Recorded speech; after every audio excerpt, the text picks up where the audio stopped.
메인 이슈로 의혹이 의혹을 덮고 있는 이동관 얘기를 좀 해보고 싶습니다. 이동관 얘기는 할 필요도 없어요.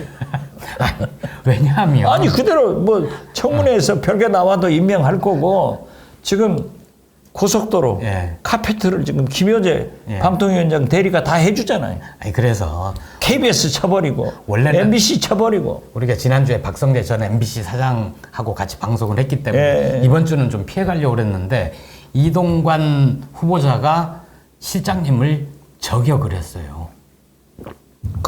저격 나 고소하라고 어떤 그 보수 우익 인터넷 신문이 고소한다고 그랬더라고요. 해봐라.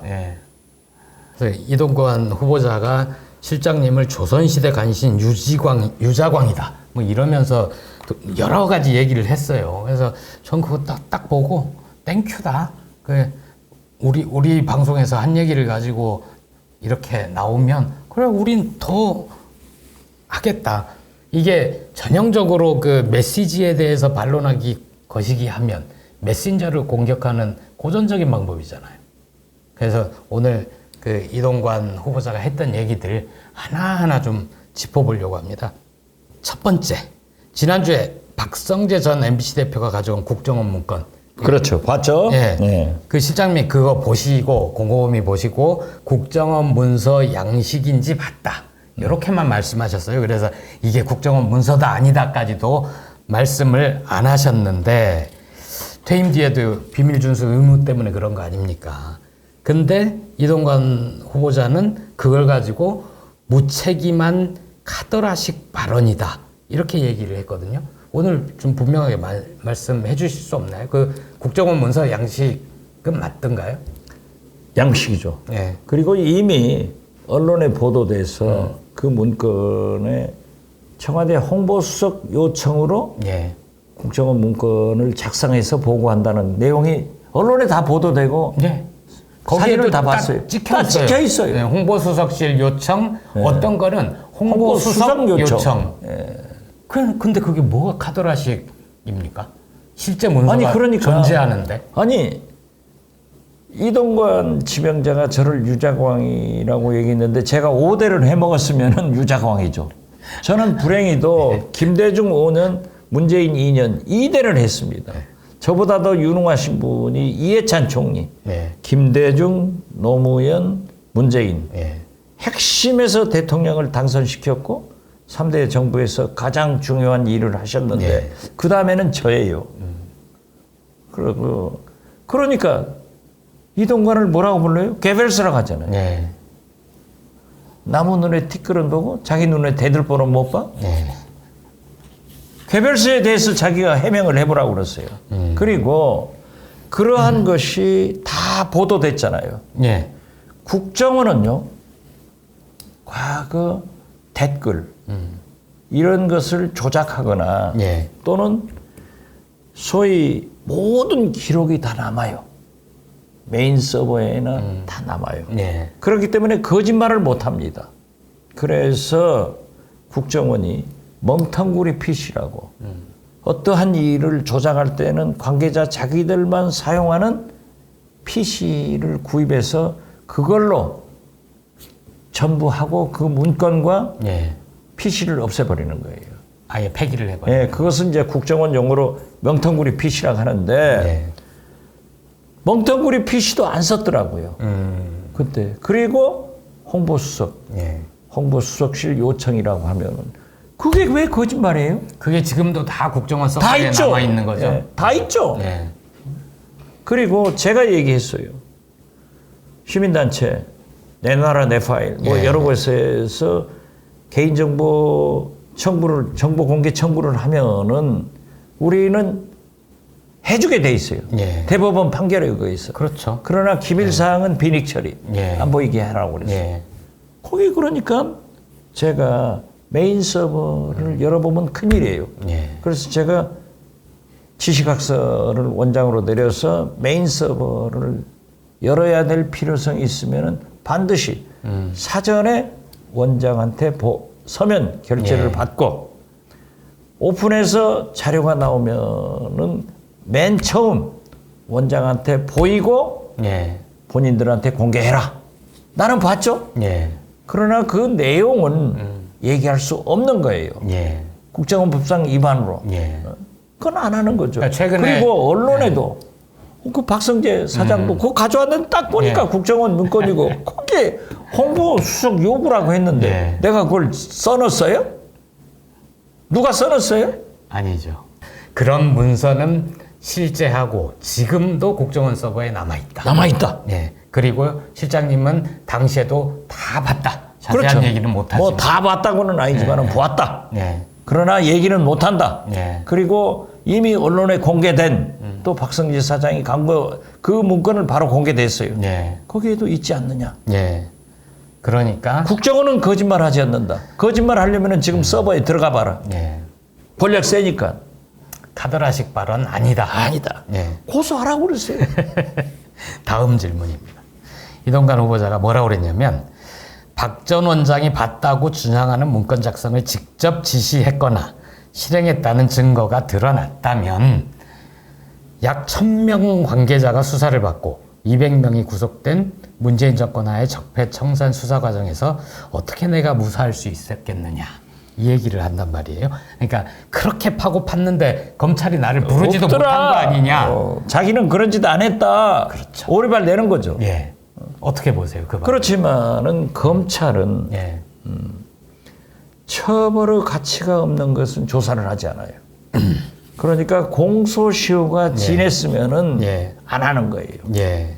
그리고 공소시효가 급박하면 안 해요. 이번에 윤석열 검찰은 한상혁 예. 전 방통위원장이 불과 2개월 임기가 남았는데 그걸 해가지고 정지시키고 막 해버리잖아요. 예. 이것은 있을 수 없는 일이에요. 그래서 당시 예. 윤석열 대통령이 서울중앙지검장으로 조사를 하신 분 아니에요. 그렇기 때문에 그 주가 예.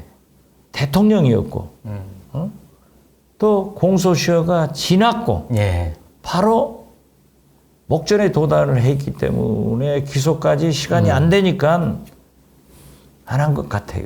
예, 저도 그때 관련 자료들을 다 찾아봤어요. 왜 검찰이 부르지도 않았을까? 보니까 당시 지금으로부터 6년 전 2017년 11월에 보고를 받았더라고요. 윤석열 대통령이 서울중앙지검 시절이었고 서울중앙지검 수사팀이 윤석열 지검장한테 보고한 내용이 제목이 MBC 방송장악 관련 청와대 홍보수석실 관련성 검토 이렇게 돼 있고요.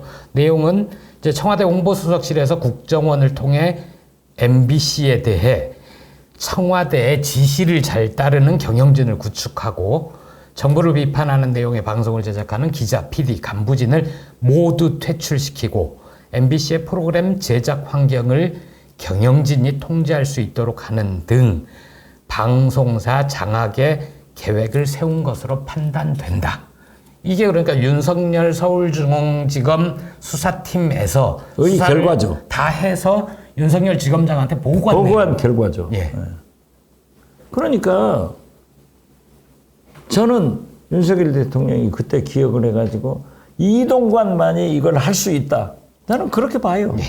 딱 웅변으로 증명하고 있잖아요. 그러니까 왜 이동관 해명대로 왜 그럼 나를 안 불렀냐, 처벌을 안 했겠냐 하는데 당시 검찰 수사의 큰 가지는 일단 그 방송 장악이 아니었고 국정원 사찰. 그렇죠. 이게 본 가지였고 그걸 수사하는 과정에서 이제 홍보수석실 이게 드러난 거죠. 그러니까 격가지였던 셈이고 아까 말씀하신 대로 이게 공소시효가 직권남용 이거여서 7년인데 시간 거꾸로 해보면 이동관 홍보수석 할 때가 2010년이었거든요. 네. 그러니까 임박했거나 공소시효가 완성이 됐거나 그래서 기소의 실효가 없었다. 이 두 가지 추정이 맞을 것 같고요. 저도 그렇게 알고 있어요. 예. 요 얘기는 정말 재밌는 것 같은데 이동관 해명 중에서 어떤 얘기가 있냐면 저는 문재인 정권 당시 검찰 수사를 받았던 방송사 간부들로부터 이동관이 시켰다는 진술을 하나만 해라. 압박을 받았다는 얘기를 직접 듣기도 했다. 고 이동관이 얘기를 했어요. 이 말은 그러면은 윤석열 서울중앙지검에서 이 수사를 했는데 그때 그 검찰이 방송사 간부들을 상대로 강압적인 수사를 했다는 거잖아요.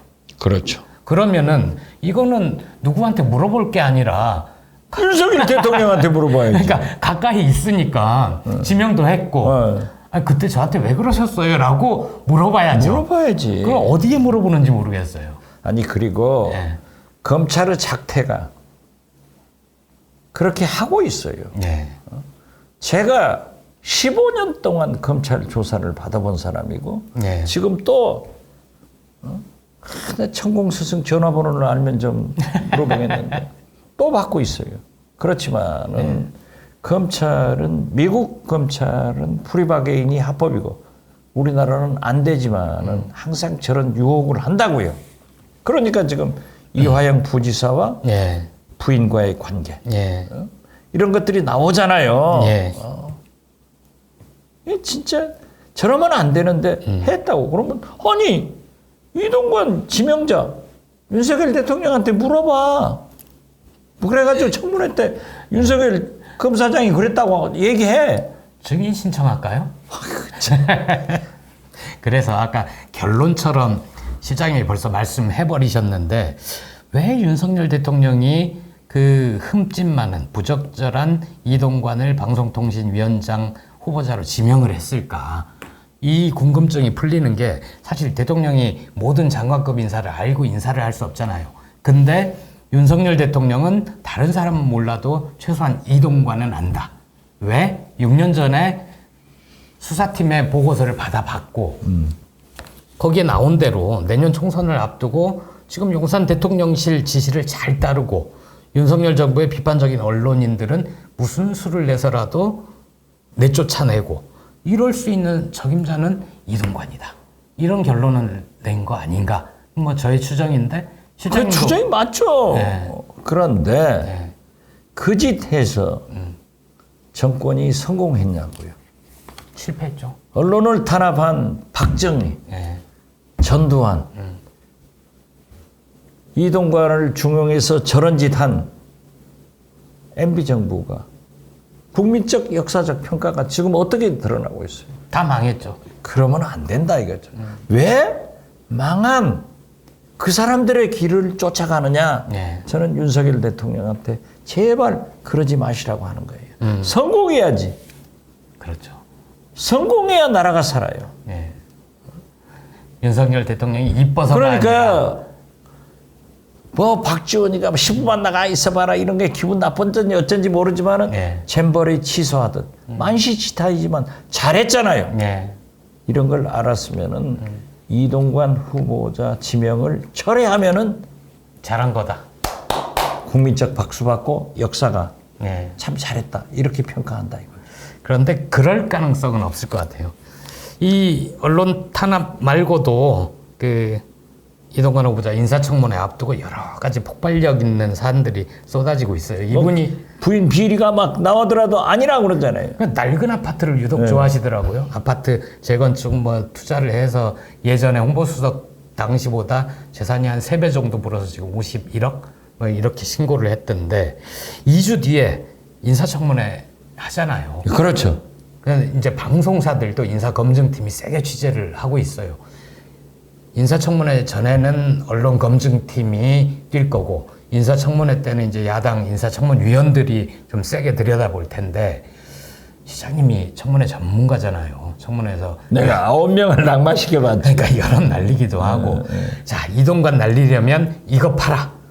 여기가 이동관의 약한 골이다. 미리 힌트를 좀 주신다면요. 약하고 강한 곳이 없는 사람이야. 다 약해요. 모두가 의용. 그런데 문제는 과방이 네. 그 이동관 청문회를 할 이 원장이 장제원 과방 이 원장인데 그분도 뭐 걸고 이분이 원핵 윤핵관이에요. 예. 핵관 중에 핵관인데 그러나 젊고 미래를 생각하는 사람인데 잘해야 될 거예요. 네. 여기서 잘못하면 장제원 위원장은 가요.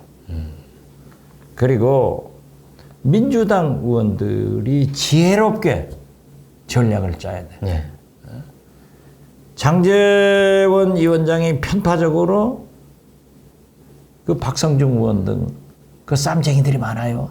국민의힘에 얼토당토하는 얘기를 걸고 넘어오지더라도 거기 말려들지 말아요. 예. 말려들지 말고 네. 지혜롭게 참고 질문을 해 나가면은 그래도 어떤 결과가 오더라도 윤석열 대통령 임명할 거예요. 예. 그러나 국민은 역사는 그것을 기록하고 있다. 예. 그래서 저는 이번 이동관 청문회는 이동관을 상대한 국민의힘 의원들과의 전쟁이 아니라 역사와 국민과 함께하는 청문회가 돼야 된다. 예. 그래서 역사적으로 승리해라. 국민적으로 승리해라. 저는 그렇게 봐요. 어떻게 됐든 윤석열 대통령은 또 특기가 해버리잖아요. 예. 백재권 교수 관상대로 악의상이나 박아버릴 거예요.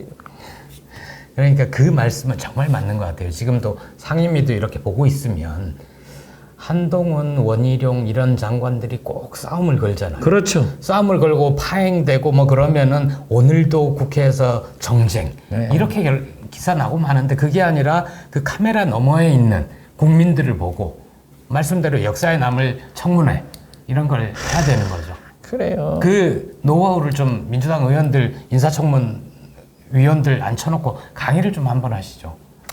모르겠어요. 영보이들이 나한테 안 물어봐. 예. 그러니까 아까도 말씀하셨지만 김효재 방통위원장 권한대행 체제에서 지금 무리수를 많이 두잖아요. 그 사장 교체 권한이 있는 KBS 이사회, 그 다음에 MBC 이사회에 해당하는 방송문화진흥회 여기 전방위적으로 압박을 가하고 있는데 이게 이제 그 총선 앞두고 시간이 별로 없어서 빨리 서두르는 건가요? 아니면 이동관 임명 전에 해치워서 이동관 손에 피 안 묻혀주게 하기 위해서일까요? 고속도로 깔아준다는데 지금 양탄자 깔고 있죠. 카페 깔아주고 있는데 저는 김효재 의원이 비례대표 국회의원하고 방통위 가서 이제 지금 이 원장 직무대행을 하는데 그 후 자기 자리를 찾고 있는 것 아니에요? 잘 보이는 거예요. 충성을 하고 있는 거예요. 네. 그래서 나는 이 방송 심의위원회가 셉니다. 예. 그 심의위원장이 정현주 지금 예. 전 KBS 사장인데 한겨레 논설위원도 했었고요. 그렇죠. 네. 주필 했죠. 예. 고약하죠. 그런데 김효재 이 원장이 EBS 사장이나 예, 그 자리를 노린다. 정현주 그런 이 방송심의위원회가 셉니다. 그러니까 업적을 쌓아서 다음 자리를 노리. 나는 그렇게 봐요. 예. 흉악한 그래야 상황. 예. 이동관 이 원장이 양탄자 깔아준 사람한테 예. 뭐 하나는 들려보내야지. 그래서 그 언론 그런 짓을 하면은 되냐 이거예요. 그러고도 남을 사람들인데 언론 노조나 언론 관련 단체 그다음에 민주당 일각에서도 저런 방통에 굳이 정족수 채워줄 필요가 있나? 차라리 지금 민주당 추천위원 김현 위원이나 그 지명은 돼 있는데 임명을 않고 있는 최민희. 최민희 이 두 분 아예 사퇴를 해버려서 지금 정족수가 안 되니까 일을 못하게 만드는 게 더 낫지 않냐 그런 주장도 있던데 그건 어떻게 보세요? 또 시행령 바꿔버릴 수도 있는데 네. 아니 근데 둘밖에 없으면 5명 그렇죠. 합의제인데 지금 위원이 2명밖에 안 남게 네. 되는 거잖아요. 그러니까 네. 뭐 제가 그 얘기를 하면은 좀 그래도 네. 큰 형님으로서 정통한 방법이 아니지 않느냐. 마치 이렇게 보니까 이 국민의힘 네. 한두 사람이 이재명 대표 체제가 오랫동안 가야 내년 총선에서 국민의힘이 이긴다. 네. 이렇게 했더라고요. 그래서 그러면 안 된다. 남의 잘못을 듣고 승리하려고 하지 마라. 그럼 민주당이 윤석열, 김건희 뇌가 사고를 자꾸 쳐야 민주당이 내년 총선에 승리한다. 이런 얘기를 하면 정도가 아니잖아요. 그렇죠. 그래서 저는 참 좋은 생각이다. 하지만은 제가 그렇게 해라는 양심상 안 되지만 그렇게 할 수밖에 없잖아요. 예. 알겠습니다. 그 정도 말씀해 주신 걸로 하고 시간이 꽤 알아들어야지. 알아들어야지. 시간이 꽤 흘렀는데 이제 좀 메인 이슈도 접고 슬슬 마무리할까 합니다. 하나만 제가 예, 시간 예. 갔어도. 예.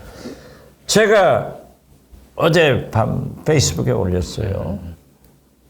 8월이 민주당한테는 엄청난 폭염이 중요한 쏟아지고 있다. 예. 첫째, 돈봉투. 19명 명단이 윤관석 의원 구속되면서 구속되니까 예. 흘러나온다. 두 번째, 김은경 혁신위원장 문제가 예. 나오고 있다. 세 번째, 이재명 대표의 8월 구속영장 청구설이다. 오동잎이 떨어지면 가을이 오는 것을 알아야 됩니다. 장모 구속하고 박영수 특검 구속하고 윤관석 구속하면은 독해가 나온다 민주당한테. 그러니까 지금은 민주당이 단합하고 예. 강한 민주당에 대해서 이재명 대표가 똑똑한 리더십을 세워서 싸워라. Come September. 9월이 오면 풀린다. 예. 9월이 오면은 정기국회가 예산국회가 시작되기 때문에 검찰의 칼날이 과거 수십 대 정권을 보더라도 무뎌집니다. 예. 잘해라 하면서 제가 김대중 회고록을 읽어라. 김대중 대통령은 그 폭압적인 압박과 사형 직전까지 가면서도 투쟁해서 예. 승리자가 됐다. 그러니까 민주당 여러분들이 모두 김대중이 되어라. 그래서 극복하자 했는데 감 september 9월이 오면은 그때까지 민주당이 잘해야 되는데 성가시 이거 꼭 걱정이 말씀드리고 되시는 싶어요. 거죠? 예, 최고의 혁신은 단합이다. 단합이죠. 예. 강한 민주당이 되는 거죠. 예. 지금 혹자는 이재명 나가라. 자기가 나가라고. 누구 이상민. 예. 민주당에 대한 충원, 고언까지 해주셨고요.